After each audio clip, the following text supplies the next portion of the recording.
Is Copart saturated and full of overpriced rubbish, or can you make a profit? Today we're going to find out. One more. That's it. YouTube is smothered with people buying crash damaged cars and fixing them up. So if you don't know who Matt Armstrong, Chris Slicks or Saving Salvage are, you've probably been living under a rock since COVID. This is a hot Yes, lot. I know it's a hot lot. That's why I want it. Bonus time. I hate bonus time. I crossed my maximum bid about £6 ago, by the way. Are we going to win it? Right, there we go, we won it. Sold on approval. Now these guys don't have to worry about the resale value of the cars because they make their revenue through AdSense or sponsorship. But what about everyday people like you and me? Can you buy a crash damaged vehicle from Copart and make a profit? Or do it for a living? Now we don't have to go through the bidding process here because I've made a bit of a mistake at one of the auctions and I've been stuck with a car. I'll get more into that later in the episode, but now it's time to reveal which car we've got. Yes, that's right, we've been unlucky to land the little popular Nurburgring edition Corsa VXR. Right, welcome to the Trade Series Corsa edition. So there's a little bit of a story behind me winning this, which I'll share with you guys later, and how much this cost I will also share with you guys later. So it's just been dropped off from the auction house, and you can see immediately the damage here. So that's a bumper, quarter work, a light. We've got a snazzy tow bar here, and then I think we're around the front. So we've got some bumper damage on the front as well. I've not opened the bonnet yet, or the hood as some Americans would call it, and there is an engine management light on. It says starts or runs and drives is the criteria. Guy rolled it down a hill, said there was no fuel in it, so I've added some fuel, and then the first thing I want to do is, because I'm quite nervous, and in the end I didn't actually want the car, but I got stuck with it, as I'll explain that later. But these are common for piston 4 failure and other troubles, so I'm a little bit cautious. So we're going to put the computer on, read the codes first, see if we can get it up to temperature, get a wee look round about it, and then we'll put it on the ramp and we'll dive in and try and trade this car. If it doesn't sell, I'll use it to smash Gary in some capacity. But a cool thing here, or maybe not cool, I'm not sure. I'm 35 and I'm fat, so probably not cool. Nurburgring, I thought that was just a sticker. But when you open, it's got Nurburgring edition in the kick plate as well. And if I check the documents and the paperwork, it is a Nurburgring edition, which I didn't know when I bought it, so it makes it a little bit better. 63,000 miles on the clock. Don't know its history. As usual, bought unseen, no video, no history. It was sold as seen where it is, so there was no report on the car, so I couldn't do MOT checks or anything. So we're just going to have to get dug in. It could be a lemon, or we could be onto a little winner. Only time will tell. So first thing we're going to do is get the computer on and see what the codes are. So this is with fault. So we've got engine, ABS, body control, door lock. So we've got a few there. Oh wow. Wow. So we've got a few there. Trouble codes, let's go. Please, please, please, please, please, please, please. O2 sensor, mass airflow, O2 sensor. Let's just confirm that it will start. Oh father.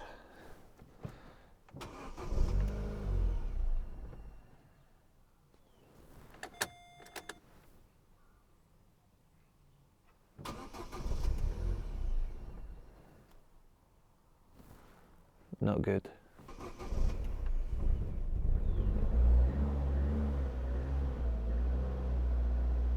Try and hold it. Maybe was it a fuel?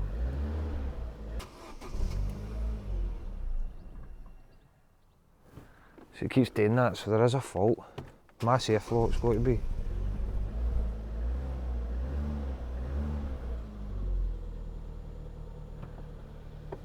So it'll tick now with a wee bit of throttle. Engine management light is on. I've not looked at the engine bay, so let's have a wee look. Something to look at on the way down here as well. Those are 4-pot brakes. 4-pot brakes maybe. Are these on this as standard? I don't know. I'm not sure if that's standard. So it's all pretty standard then. Mass airflow will be there. We're going to need to look at live data though. It seems to be ticking away quite well. Once you give it the throttle to go. Coolant looks new. I mean, I'm only having a first glance here, but it doesn't look concerning at all. Live data is going to be a big thing on that engine. Not too bad so far, Michelle. I want it up to temperature though. So I've been taught during my apprenticeship and by other techs, always consider live data, that's your Bible. We're getting, so I wiped the engine management code off, and the O2 sensor, bank 1 sensor 2, which will be the post-cat sensor, is flagging up, which normally means that the cat might not be doing its job properly, but also it could be a fault internally with the sensor. They've got heater circuits and stuff in them, I'm sure. If I look at the bank 1 sensor 1, the millivolts is there and it's forever changing. Bank 1 sensor 2 isn't changing the millivolts, but is that because the cat is doing its job and it's giving it a steady flow? So I'm not sure about that. And also if I go back to diagnostic data list 1, it shows, if you look in here, mass airflow sensor, which we had as well, it's only showing 1 volt even when I change the revs. So it could be that's causing it to cut out when it starts, and then when you give it a bit of throttle it can compensate and run a little bit rich to keep the engine going. So we might just have a look at those sensors and maybe just replace them, because they're going to be cheap, and give it a shot. Hopefully that cures that, and then it could just be a straight on the ramp, check it for quality, check its condition, sort the bumpers and the light, and trade it. It failed for offside front subframe, corroded and seriously weakened. We've actually just done a subframe on a friend's Corsa, and we've done it with a full kit, replacing all the wishbones and the drop links and everything. It's not too difficult a job, it's just a bit, and the subframes are relatively cheap. But if it failed and then now it's passed and they've done that, that is like a common fault with these cars, and if they've done it, that's a big saving for us. I think the tow bar's coming off. Let us know in the comments what you think of the tow bar. Mind you, I could use that to tow Gary back into the pit lanes every time he comes off the track. So we'll reveal later how much this car has cost up to this point, but for now I want to tell you the story about when I won it. So it came up relatively quick. It was sitting not too far from here. I was doing the usual bid. The car, when it went on to the live auction, was sitting about £400, and I kept the auction going. It was within what we were wanting to do, and I was at pretty much my budget of what I was willing to pay for the car, and it went round to the bonus time, and then in the very last millisecond someone bid against me and it bumped it up £25. So in moodiness and retaliation, I answered back and thought, I'm going to get you back for that. So when it went down to his bonus time, I bid against him, and then expecting him to bid back and he never, and I got left with the car. Sales are final, sales are legal, so I got left with the car. Trying to play games, I suppose, but that's the things that happen. That's the risks you take. The car's now ours, so let's hope that we can turn a tidy profit. Let's get it down to the workshop, get it on the ramp, and see if we can lift some of this, because it's actually MOT'd, we can insure it and drive it, but I want to get this better, and we'll get a light and stuff before it goes down to Danny.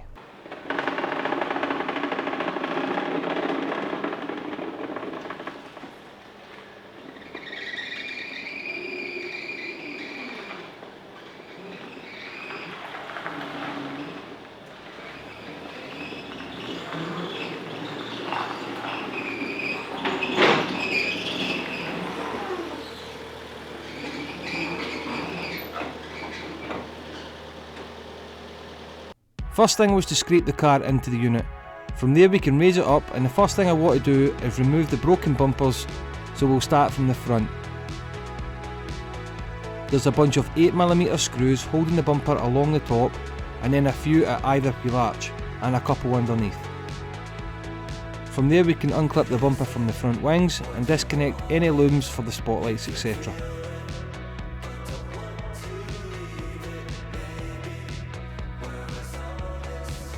Once the bumper's sat to the side, we get our first taste of accident damaged life. So the strip down continues. We'll get a good look at how many parts are needed and what the cost of my silly bidding is going to end up. Next I'm going to remove both front headlights. There's 3 8mm screws that hold each of these in, and also we need to disconnect the main power supply to the headlight.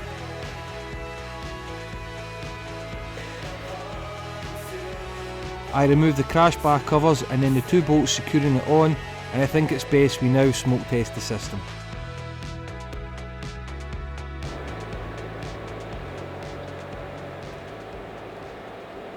I think I could draw my name. No, it does not, does it? I don't even know what letter you're trying to form there. A P, but it would have been back to front in your eyes. Right, so, no microphone on, I apologise. We're trying to test this intercooler.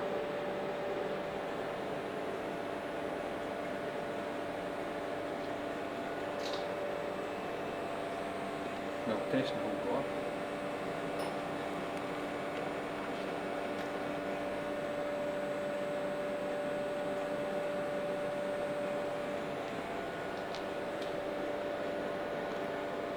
Ah, man.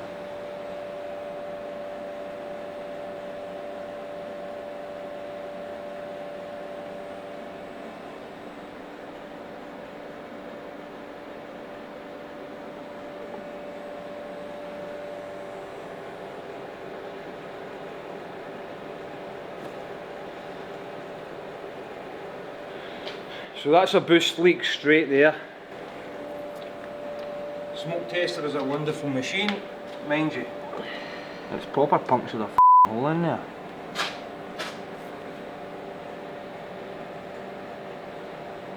Right, so we need an intercooler as well.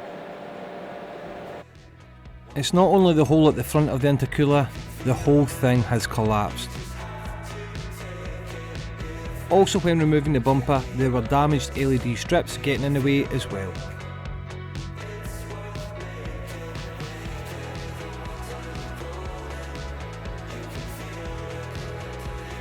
I'm 35, bald and fat. Don't need underglow. This isn't Need for Speed 2. Continuing with the bumper, we can now remove the smashed reg plate. And while we're waiting on parts, we can attempt to repair the bumper, as even though it was split, the bumper was actually whole, and the used one from eBay was as high as £400, so that's a saving straight away. I'm roughing up the edges, and then I'm using Q-Bond plastic repair kit, which is really high strength.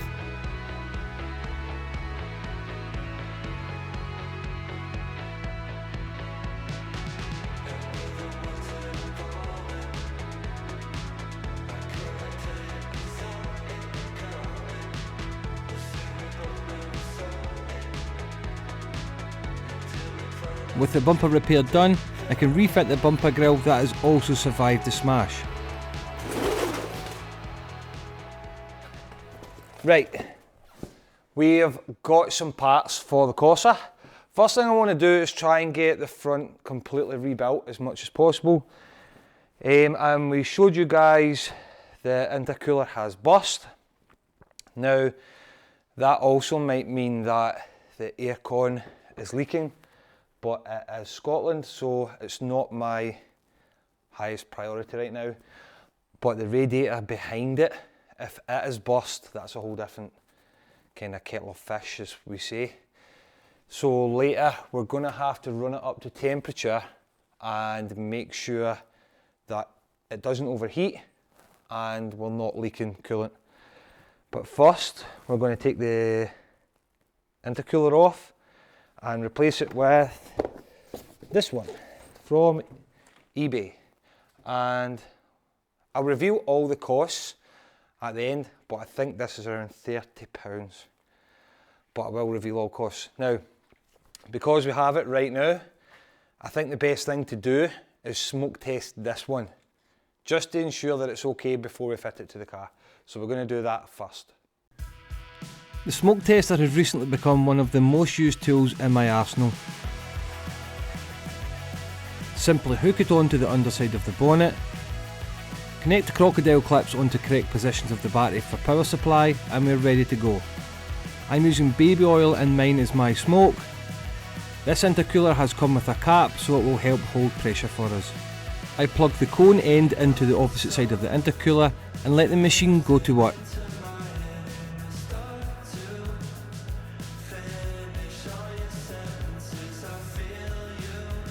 Now we know that this intercooler is good, we can start fitting it to the car.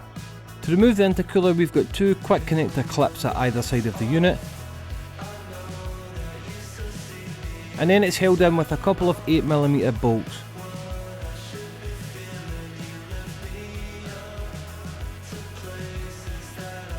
When removing the intercooler, I need to make sure I don't cause any more damage to the potentially already ruined aircon condenser. You can see clearly now the impact it's took during the accident.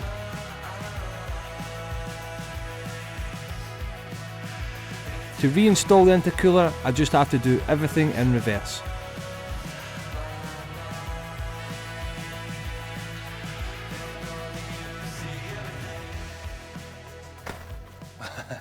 Right, next item is in here, so we'll have to cut it open, but it is the crash bar for the front.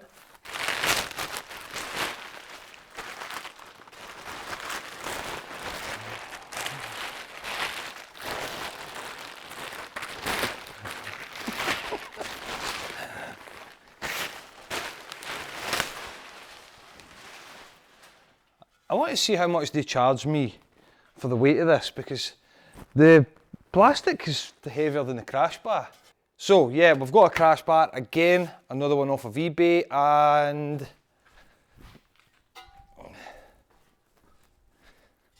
this is the old one.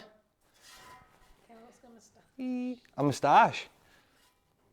I moustache your question. About Asterix, the wee fat Viking. No. The cartoon. I'm thinking of the Monopoly guy. This has a natural curve there. This has been completely bent in the opposite direction.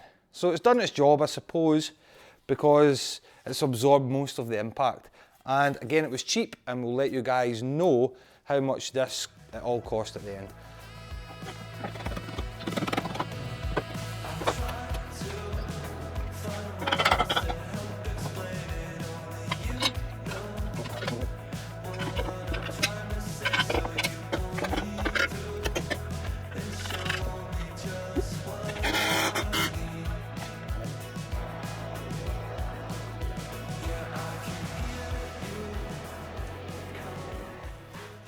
So, switching our attention to the headlights, because the reason I haven't built back up the bumper right now is because there's an issue with the lights which we need to resolve, because it was shown us on the dash, I'm sure, or on the code reader. I think it was on the code reader about the lights, and I have no lights, which is no good, especially in the long dark winters in Scotland.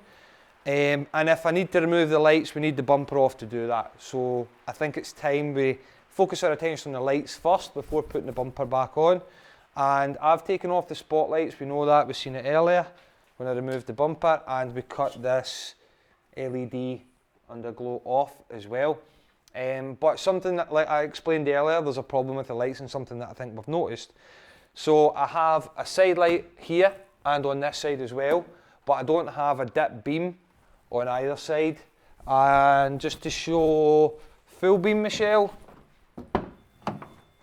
would that be this one? That doing anything?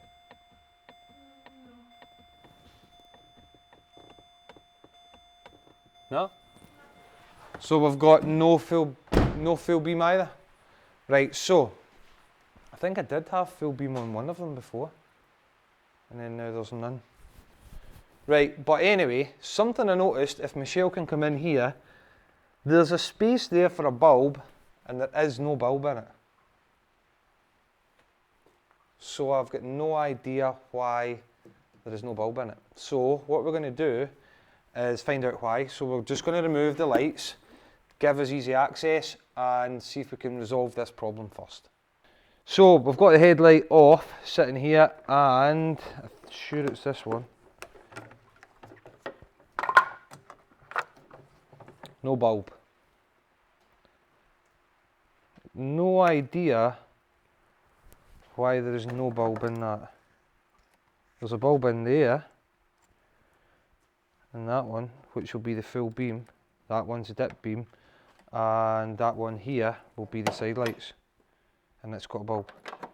So why? Anyone got any ideas why they are running no? I don't understand. I'm quite baffled by this. Let me know your suggestions. Why are we running no headlights? I don't understand. And the car was being used right up, so why would they remove them? Because this was involved in an accident. Why would you remove the bulbs? That also looks like an LED, which it is. So the full beam is an LED. So why run an LED? There's no bulb in any of those, I don't think. I don't understand this. So, we had a suspicion about this, which is why we need our partners Auxito to come to the rescue. So, just now, while we wait for the Auxito package, now I have messaged them and they're sending me out, because it's got LEDs in it, I'm going to keep the full beam as LED, and then we're just going to put our own bulbs in for the dip beam, etc. And because Auxito are our partners and we want to use their product instead of these LEDs. So that's what we're waiting on, but we should still be able to get the lights functional if they work right now before, and then we'll swap the Auxito ones out when they come. So you guys might think Auxito only do bulbs, but in actual fact they do loads of products. As well as a brilliant bulb range, Auxito cover many different product categories. While I'm messing around fitting these bulbs, we'll cover some of them. Straight away, something every car enthusiast needs is a portable jump starter pack. Auxito have a range of these, including some with built-in LED panel lights. Now I've got one bulb fitted, I can refit the cap back on. Another thing Auxito covers are portable tyre inflators, and if you're the all-in-one type of person, they even have an all-in-one tyre inflator with a jump start pack built in.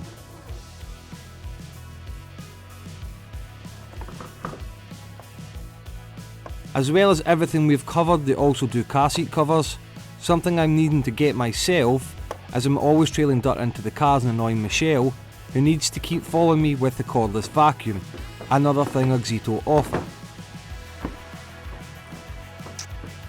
And if you're struggling to find your make of car, then you can do what I did, and I gave them a message using the code of the bulb. They found the product and just shipped it straight out. And also, they do worldwide shipping for free. Now it's time to give this a wee test, and hopefully we have one light. And why did we not have a full beam though? We should have had.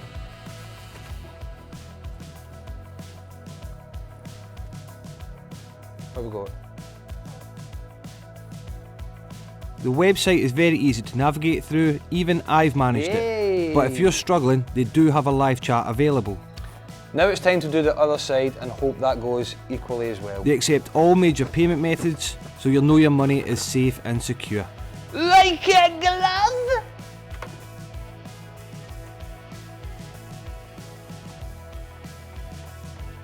Is that working?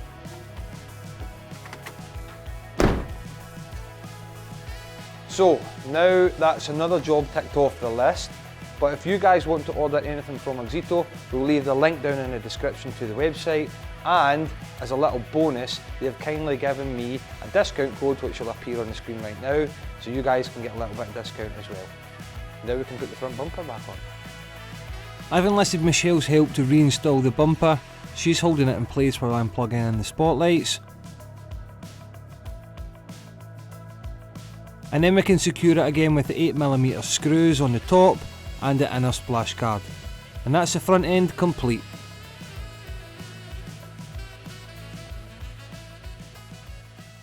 So we're switching to this camera mode. As I'm just myself, we've got the car up on the ramp and we're going to head to the area which we all want to focus on first, is the back quarter where it's took most of the hit. The bumper's damaged, you can see there the vent is damaged, the light is all damaged.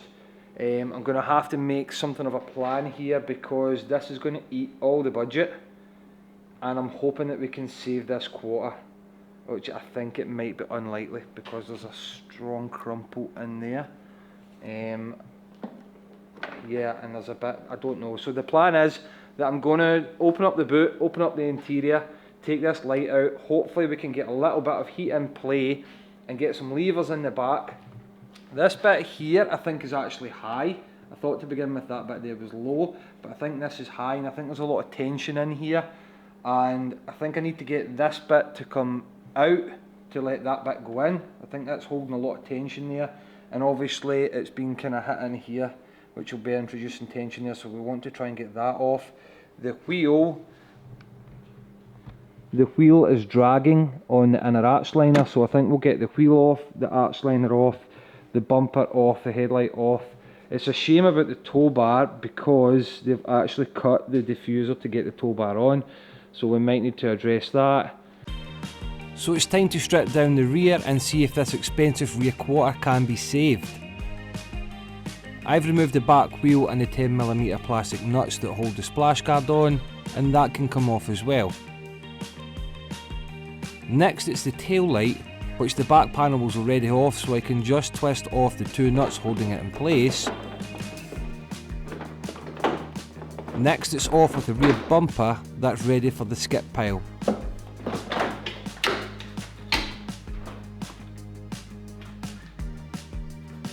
Now to the hidden damage part. There's clear damage to the rear chassis of the car and the back crumple zone are bashed in. The car's obviously been hit harder than we've been led to believe, and because it's categorised as an N, it should have no structural damage. I'm comparing the two sides of the car because there's a bit of an obvious difference. If I knew it was going to be a bit of structural damage, I wouldn't have been interested in the car. The repair isn't going to be straightforward, so the first thing I do is take a video for Copart and for Danny's opinion at the body shop. Dan, question with the Project Corsa, mate. Category N, which means chassis and frame undamaged. Now see all of this here, all crumpled there. Is that not counted as chassis? And you see it compared to the other side there. So nice and flat, crumpled in that quarter there. Is that not counted as chassis damage? Just in case they've categorised this wrong, mate, and I'll get left with a lemon. Because the panel gap here, put fingers in there and up there, is wild compared to this side. Can't get fingers in there or nothing, and that's all. So could this be the wrong category? I'll twist it before I start about it. Okay, so exciting but also nervous. I'm not a body shop anything, never mind the word specialist, but I have watched a few paintless dent removal videos before, and we talk about tension and stress in the panels. So to begin with, I thought this part here was dented in, but if I follow the kind of feel of the back quarter, this part here is actually pushed out. So I think that means there's tension in this, which needs released. So, and I think there's tension here, which will be pushing that out. So I think I need this to come out for that to go in. And we've got some tension obviously in here. There's a crimple there. So it's about trying to look at the tension and relieving the tension to let the panel go back into its shape. What I'm going to do is get a heat gun and just very gently heat without burning any of the paint. And we're going to try and start peeling and pushing and try and manipulate the panel back to what it should be, a relatively, what would be the word here, natural shape. And then we'll go from here. There's also some stress down in this area here. That's supposed to be kind of perfectly flat, so we've got a push there and we've got a little bit under here. Now following it, if I follow this, looks like seam sealer, so that's going to be for the back quarter if it does need replaced. And then I'm not sure if this is a corner piece in case it gets so bad that we can't pull it and push it and stuff and it can't be manipulated and it needs a quarter, but that would bust the budget because we know how much we've paid and we know how much these roughly go for, so we don't have that much, and the episode is about profit, so I have to try and research and do as much as I can. What I'm going to do is strip the inner panel and get some levers in there, and I'm going to start pushing from the inside to try and get some of these parts out to let the stress off of here. And heat should be our friend to let us manipulate it a little bit without too much. And we'll get a shot of the VXR nurburgring. Nedburgring. I didn't want to embarrass myself straight away on camera, so I had a little test piece here just on this arch, and what I've done is someone actually gifted me this dolly set for doing a little job, and he knew I was doing some projects, so he gifted it to me, so I really appreciate that. And I've just kind of had the dolly on and I've just managed to bash this large kind of crease out, and it's actually took a wee bit of stress off this area here, so that needs to go in. I'm just gently using the heat gun to put a wee bit of heat in there, and then I'm either using the kind of ball end to try and get the kind of pointy ones out, or I'm using the flat one to then try and flatten them out. So I've still got a wee kind of deep gouge there, and there's a high spot there. So it needs to be tapped from both sides, but that is two skins because this is outer quarter and that's the kind of inner quarter that goes up to the inside of the car. So now that I've done that, I'm going to put you guys up and I'm going to show you me just playing about for half an hour. I've never done this before in my life. I've no idea what I'm doing, to be honest. I'm just trying to make an improvement, and then it might A, be less work for Danny, and B, might save the quarter. And obviously, as I've explained to you guys, we need to try and save as much money as possible.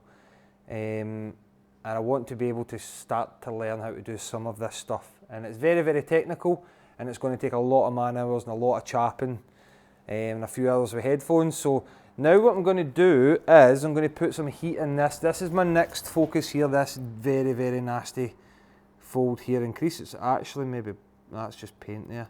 It's burst. Might be a wee tear there. It's hard to see. But what I'm going to do is, I don't have paintless dent removal tools, but what I do have is like a big pick, and what I'm going to do is going to heat this area, and I've got a hole here which I believe must be for the tail light, and I'm going to put this in and I'm going to try and see if I can pull this out and take some stress off of here, and then I'll go back to maybe playing about with the hammer and run about these areas to try and get some stress out about here. Now it doesn't need to be perfect, right? Because if there's still a little tiny dent here, the bumper will cover that, but we need it to be straight. That's the main thing, it needs to look relatively straight. If it's still got a little bash in a place, then I'm happy with that, but I'm going to do the best that we can possibly do it, and then obviously get new bumpers, new tail light and everything, and make the car as best as we can for as little money as we can, and then try and flip it on. So let's pull this bit out. I'm using a heat gun to soften the panel before pulling it out.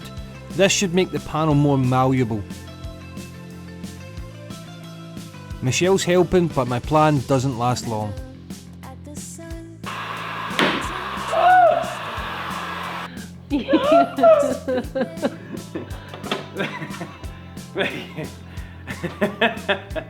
So I think the paintless dent removal ones aren't quite as sharp as this, to be honest. I've punctured a little hole there.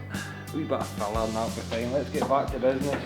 With the crazy pick idea on hold for now, I ordered some paintless dent removal rods, glue and pullers from eBay.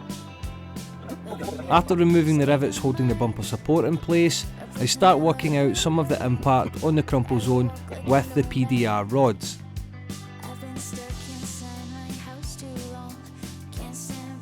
And then it's time to give glue pulling a shot, which would need to be done on the areas I can't access with the rods. And that didn't go well at all. Twice spring there.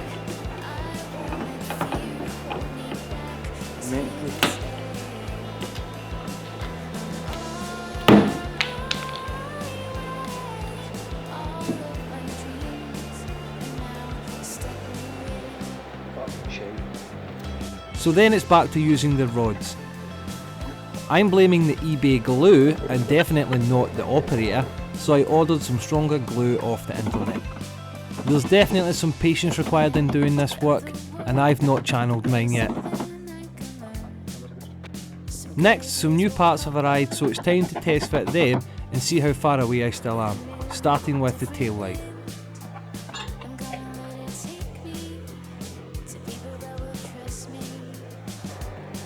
Then it's on to the new rear bumper. Since it doesn't have the nurburgring rear diffuser, it needs to be removed. There's a few clips holding it on and some torque screws behind where the number plate secures to. We'll be able to sell this on and recoup some of our cash.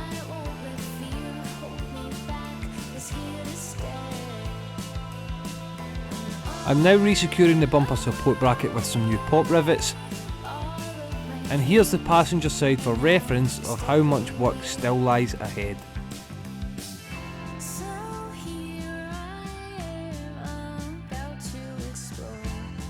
So the new glue arrived, which was far superior to the eBay glue, and I started pulling with a ratchet strap secured to my office stud frame.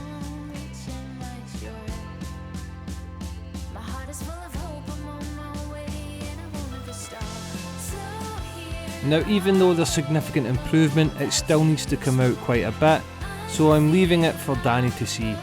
And I need to hope I've done enough that it can be saved and won't need an expensive quarter replacement. I just want to highlight here by test fitting this bumper how far it is out that this quarter still needs pulled quite a bit. Now, you guys have seen me mess about with the glue and with the rods, and to be honest, probably both though. One, I'm rubbish, don't have the patience, so both of them, but equally combined with this might be a bit too much of an ask for glue, although I've seen dent pulling coming out with glue pulling better than what I can achieve with my glue, which I did actually upgrade the glue as well and tried to change some of the conditions. So it needs painted. I was just trying to see how well I could get it to try and save the quarter, because it's still my number one. But I know a body shop who has a puller, which is a weld-on one, which I think is probably going to be the best way to go here, to pull that out, because we're still quite a way away. So I think the best option here is to get Danny until I get more experience with this style of work, if I ever try again. Because this is obviously a can it be done video, and if it can't be done, who's going to keep repeating the process and losing money again and again and again? So this could be a one-time gig. But right now, this experience compared to like welding rusty cars, I prefer the welding the rusty cars, and I don't know why. I don't know. What do you guys think? Weld rusty cars or glue pull? It's cleaner, but how many times am I clean on this channel? I'm always up to my knees, and so I'm not really enjoying it so far. I thought I would. I thought accident repair, bolt on, bolt off, see a big difference would be my cup of tea, but right now it's not proven that way. It's just not loving me back. But the cars don't do that on this channel, do they? Not for a while anyway. So what we're going to do now is we're just going to tack this up as close as we can get it so that it can go down to Super Danny.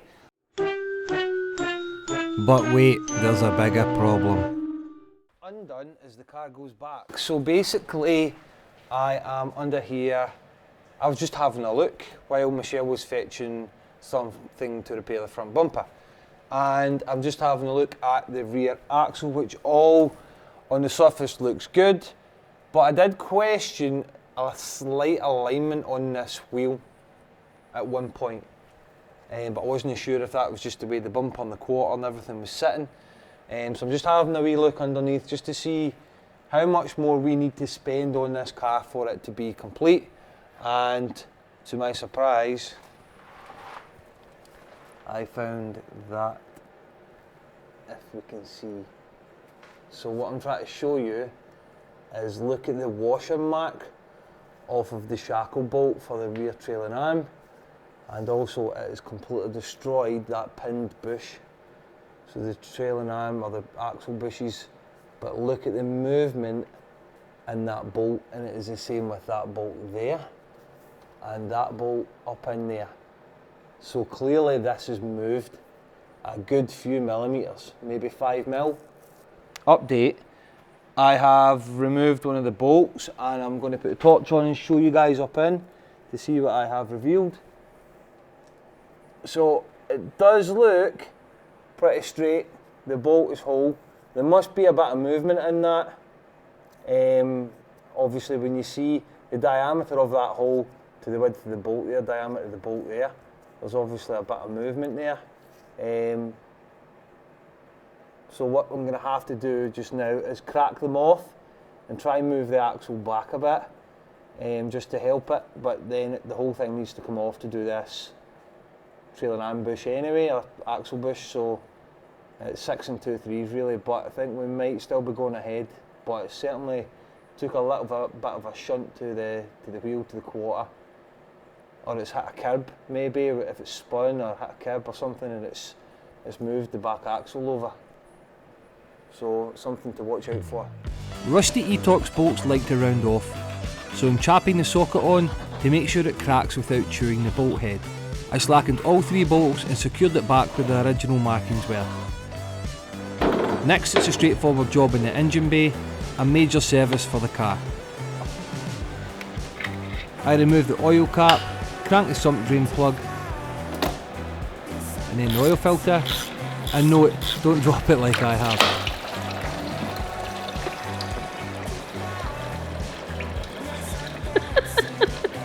I barely touched it!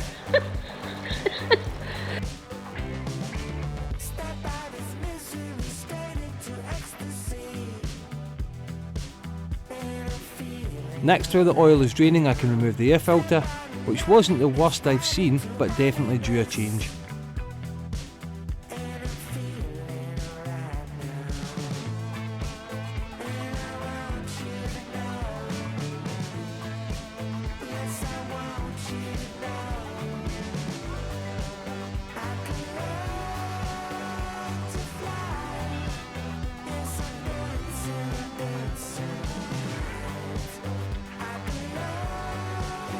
With that done, I can then tackle the spark plugs. First I disconnect the coil pack plug, and then the 2 Torx bolts holding them in place.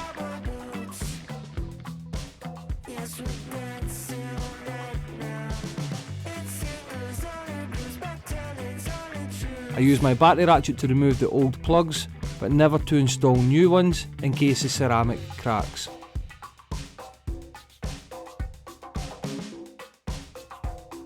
I torque all the plugs and grease the coil pack to save it season in the future.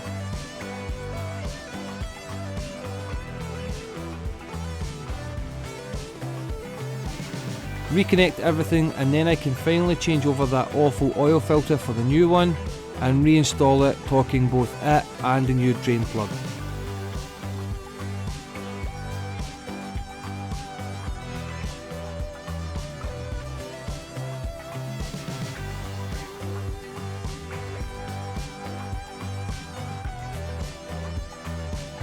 Now that's done, I clean down the dirty areas caused by the old oil with some brake cleaner.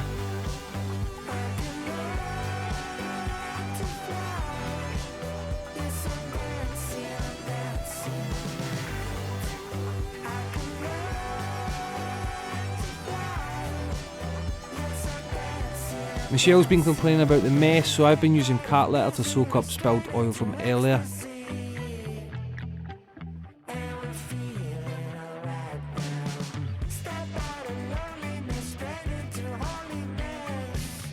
Lastly, it's time for the fresh oil to go in and start the car letting the filter fill up, because this can affect the end fill level.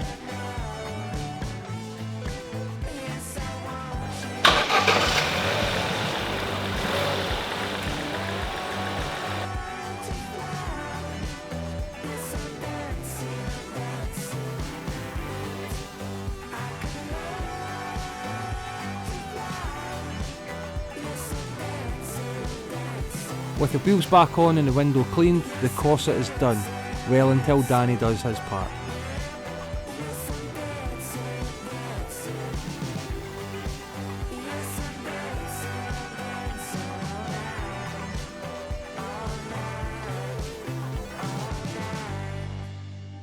Right, back to the studio. We could have went on and on in the garage, but I want to wrap up the video because it's been long enough. Now there will be a kind of second part to the video.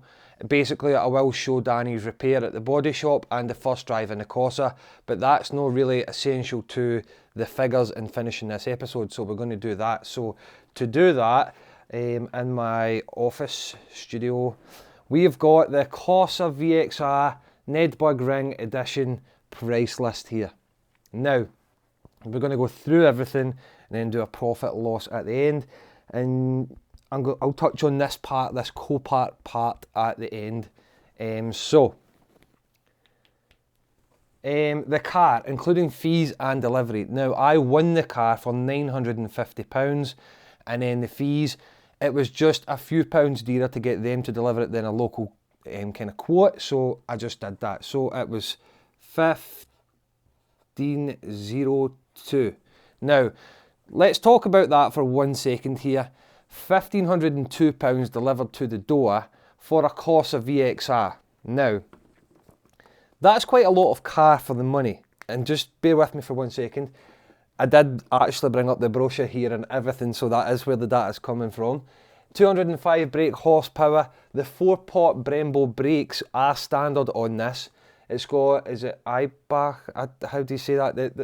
It's compared to a normal VXR, it's lowered something like 20mm extra at the front, 25mm extra at the back compared to a normal VXR. It's got a limited slip diff, 205 brakes, so you're getting quite a lot of car for your money. So that the Corsa VXR is a little bit of a bullet, to be honest, and hopefully we'll see that in the first drive video. But I think £1,502 delivered to the door for a Nurburgring edition Corsa VXR. Turns out it's not too bad. Now I got lucky because I didn't even know it was a Nurburgring edition. I just thought it was a VXR, so I could have lost out of this before it even started, to be honest. So I think that's not too bad. It's a lot of car for the money and a good little track car for the money if that's what you want to do. Now the tail light, we got it off eBay, was £18. The rear bumper was £110 from a local fellow in East Kilbride. The service cost me £82 and 10p. The MAF sensor, now that was £17.99. I haven't fitted it yet. I wiped the codes and we've still got that to address, but I have paid it, so I'm going to include it in the price. So that will probably come in part 2, that kind of diagnostics side of things, but it doesn't stop the function of the car. The bulbs were 0, thanks to our partners Auxito. Thanks to our partners Auxito, and when you get into cars, you've got a lot of bulbs lying about. Any car I put to the scrap, I always kept the bulbs. So I've got a tray of bulbs, so it cost 0. The crash bar was £24.95 from eBay. The intercooler was £36. Don't know why I put zeros on there when I never done it anywhere else. The reg plate, because we had to replace them, they were £18.99. What we got? The body shop. Now these are the last 2 critical parts. So the car hasn't been repaired yet, but I've called Danny and run it through everything with him. Now, there's 2 scenarios here. Scenario is the quarter can be saved, and then scenario where the quarter has to be replaced. Now, Danny couldn't actually get me a price for the back quarter because it is a VXR. Now, that seems to be a bit of a theme, that anytime we add the letters VXR on, the parts are difficult and the parts are expensive. But I'm not sure if a normal Corsa quarter panel would work on a Corsa VXR. Is there a difference? Someone might be able to tell us that, so if you know, could you please put it in the comments. But it was looking between £2,500 and £3,500 to cut the quarter, supply a new one, VXR, paint, and get the bumper painted as well, because there's marks on it and the boy, it's not the way it should be. So it needs painted. Now, to save the quarter, Danny has said it will be round about the £1,500 mark. So that would be to pull the quarter out back to where it should be. There'll be filler involved in that.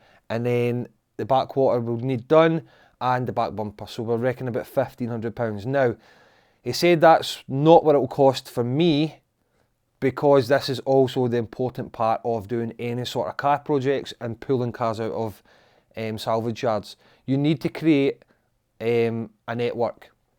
Get in with people, support people, and it will pay itself off. So I'll get mine for a little bit less than that, but for the purpose of walking in off the street and for the purpose of this being realistic, the body shop would be £1,500. Okay, right, and then that takes us to this part here, the Copart section that I've wrote here. Now, there was a difference in the car between the category N and the category S. Copart accepted that and they offered me £50. Now, I didn't really think that was the appropriate value of the difference between an N and an S and the repair, the extra money it was going to take to repair the car. So I counter offered them and said basically no. Then they said we'll take the full car back, but in the interest of doing the video, we wanted to keep the car, so we started the work. So basically I've took a gamble on the £50. They could turn around now and say that they're not giving me anything. I've actually countered offered and asked them for £200 as a matter of staying positive and just putting an end under it. I want this to be a positive relationship and a positive experience. So I've asked for £200 towards the repair of the back quarter, and basically we'll just keep going with it. But it doesn't really affect the overall resale here, but it might, we might get either £50 or £200 or something off of this price, but it doesn't affect the overall of this price. So we will carry on. But Copart have acknowledged, and so far I've seen a lot of negative experience with Copart, especially on YouTube. Just up to right now, it's not been negative, it's been positive as far as I'm concerned. And it's not the only car we've bought from them, as you will find out later in the year. So, the resale value. Now, I have been using this Auto Trader, and I have put in the registration and the details, and it generates an ad with a recommended resale price. Now, these guys know that it's a category N, and if you've watched my how to check your write-off video, then you'll know that this is how they do it. So they know that that's a category N, and they have valued the car at resale recommended at £4,670. Now, I thought that might be a little bit unrealistic, so we searched on eBay, and it turns out for the nurburgring edition, and not just the standard Corsa VXR, ones at the same age and similar mileage were sitting around the £6,000 mark. If you take into consideration that this one is a category N and those ones are not, then that might be a fair price for the car, and that's round about there we're hoping to achieve for it. You guys can let me know your thoughts. But in total, if you take this minus all of this, would leave a profit of £1,360. Now, I didn't think that was going to be in profit, to be honest with you guys. There's a lot of moving parts here still, but I wanted to finish off the video for you, and this is roughly where we're at. Now, in part 2, we will probably advertise the car as well and see how much we can actually sell it for, which will give you guys a realistic figure on what we did achieve compared to what you can achieve.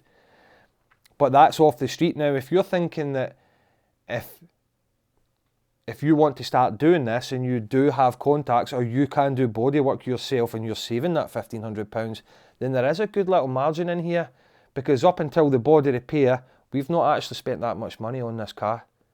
and so we'll be on about the £1,800 mark, whatever it is. So if you're £1,800 in and you're selling it for that, you're making a really good profit there. So I'm not saying that you guys should jump into Copart and use all your life savings to buy salvage cars and repair them. This was an information episode, and there's a lot of variables in this. The car you buy, its current condition, etc, etc. Now we got some cheap repairs here, and that's why I wanted to choose a category N, but if you go into category S or flood damaged or it doesn't start and the engine needs rebuilt, you could quickly lose money at this game. So this is an information episode. Can you do it? Well, technically you can, because we've kind of shown it here. You guys can let us know in the comments your experiences with Copart or any salvage company. Did you make profit? Can you make profit? Have you made loads of profit, but now the profit is starting to reduce because of inflated prices on Copart, because it's starting to get so popular? But one thing I will say is it seems to be that most of the best attractive cars are on Copart. So I think that's something to kind of touch on, but you guys can let me know your experiences in this, and let me know what you think in all of this, and we'll wrap it up there. In the next episode we'll probably be back in the unit just doing what we normally do best, working on rusty old cars, but this one's been kind of fun in some aspects, and there's a little bit more to come on the second video, which will come just a fully finished video, and we'll see how it goes from there. But if you've enjoyed this and you want to see more, like the video, subscribe to the channel, because we've got loads coming up this year. And sorry about the delay in this one coming out, it's just there was so many factors and we tried to hold it off for as long as possible, but we had a period where we needed content for you guys. So I hope you've enjoyed it, and we'll see you guys on the next one.